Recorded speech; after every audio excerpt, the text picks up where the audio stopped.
উদ্বাস্তু তাদের আবার গৃহহীন করা চলবে না, আর আদিবাসীদের গৃহহীন করা চলবে না। এখানে যে সকল বসতি আছে সেই সকল বসতিবাসীদের কাছ থেকেও আমরা কিছু জানার চেষ্টা করব। তাদের নিজস্ব মতামত, তাদের বক্তব্য আমরা কিছু তুলে ধরার চেষ্টা করব। দাদা, আপনার নামটা জানতে পারি? আমরা মরুব বাগচি। আচ্ছা, আপনার বাড়ি কোথায়? আমার বেকুলে। আপনি কি কোনো পদে আছেন?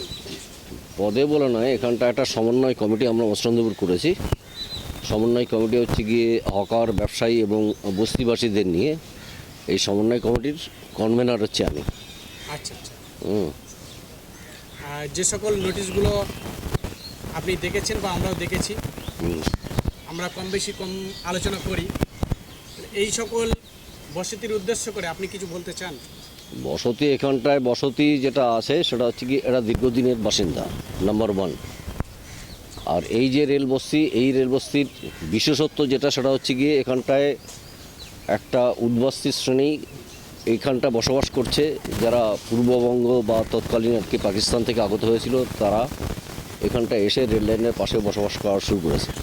এবং সবথেকে বড় ডকুমেন্ট যেটা এই বস্তির ক্ষেত্রে যেটা আছে সেটা হচ্ছে গিয়ে সুন্দরবন যে আদিবাসী যে মাহিলি সম্প্রদায়, যাদের বনে জঙ্গলেই বসবাস করত, সেই আদিবাসী সম্প্রদায়টা এই বস্তিতে বসবাস করছে। আচ্ছা, যারা মানে বনে জঙ্গলে থাকতো তারা এখানটায় এসে যথারীতি এই বস্তিতে বসবাস করছে। ফলে এই যে সরকার বা রেলের যে জুলুম, যে এদের পুনর্বাসন দেওয়া, এক হচ্ছে গিয়ে যারা মানে উদ্বাস্তু তাদের পুনর্বাসন দেওয়ার নৈতিক অধিকার, নৈতিক দায়িত্ব থাকে সরকারের।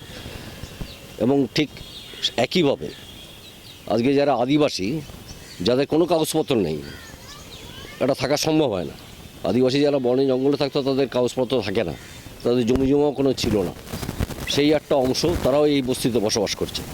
যার ফলে যদি এই বস্তিকে কোনোরকম উচ্ছেদ হয়, সুপ্রিম কোর্টের আইন অনুযায়ী যেটা আছে সেটা হচ্ছে গিয়ে নির্দিষ্ট করে যে যাদের উদ্বাস্তু তাদের আবার গৃহহীন করা চলবে না, আর আদিবাসীদের গৃহহীন করা চলবে না।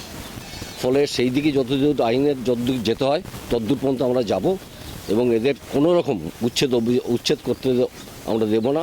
এ ব্যাপারে আইনি প্রক্রিয়া যতদূর আছে এবং রাস্তার যে লড়াই, সেই লড়াইটা আমরা করে যাব যতদিন না পর্যন্ত এর সলিউশন হয়।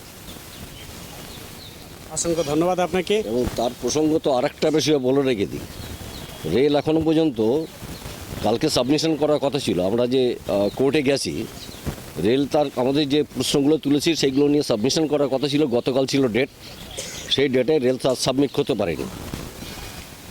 তো যার ফলে এরা আবার ডেট নিয়েছে, 29 তারিখে একটা হিয়ারিংয়ের ডেট আছে, 29 তারিখে ডেটটা দিয়েছে যে 29 তারিখে তারা সাবমিশন দেবে।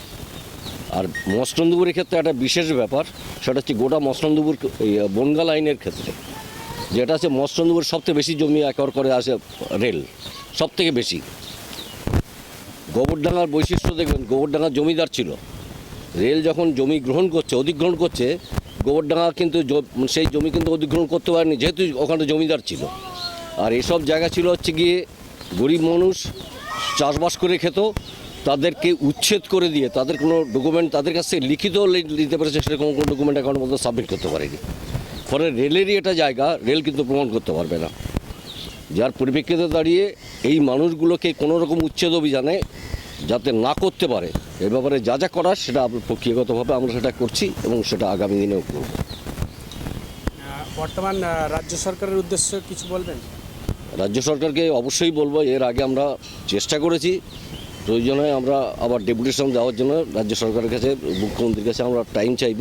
আমরা এই সমস্ত বস্তিবাসী যারা আছে বিশেষ করে তাদেরকে নিয়ে আমরা রাজ্য সরকারের নতুন মুখ্যমন্ত্রী যে তিনিও আশা করি মানবিক হবেন, এ ব্যাপারে ডেপুটেশন দেওয়ার প্রয়োজন বোধ যখনই করব তখন তাকে ডেপুটেশন আমরা দেবো। এবং আপনার সংবাদ মাধ্যমে আমরা আবেদন রাখছি মুখ্যমন্ত্রীর কাছে, এই বিষয়টা যেন মুখ্যমন্ত্রী বিশেষ সহানুভূতিশীল আকারে দেখে। আপনার যতটুকু জানা, আপনার জানা মতে কত ঘর বাসিন্দা হতে পারে? এখানটায় আছে 120-30 মতো আর কি ফ্যামিলি টোটালটা আছে। জনসংখ্যা হিসাব করলে 4 জন করেও যদি ধরা যায় 500-র উপরে। হ্যাঁ, তা 500-র উপরে, 500 না, এখান থেকে 700 থেকে 800 মতো মানুষ হবে। আচ্ছা, 700-800-র নিচে হবে না। প্রিয় বন্ধুরা, আমি দু একটি কথা বলি। আমাদের বর্তমান রাজ্য সরকার যেসব পদক্ষেপগুলো নিয়েছেন, আমরা চাইব বাংলার উন্নতি। আমরা চাই যে প্রত্যেকটা নিয়ম আমরা সকলেই জাতি ধর্ম বর্ণ নির্বিশেষে সকলেই মানতে বাধ্য।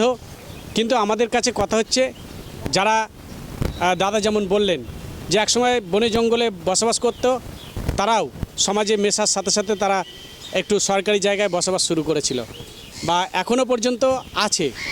বিগত সরকার তারা সেইভাবে এইরকম একটা আইন নিয়ে আসেনি যে তাদের উঠে যেতে হবে।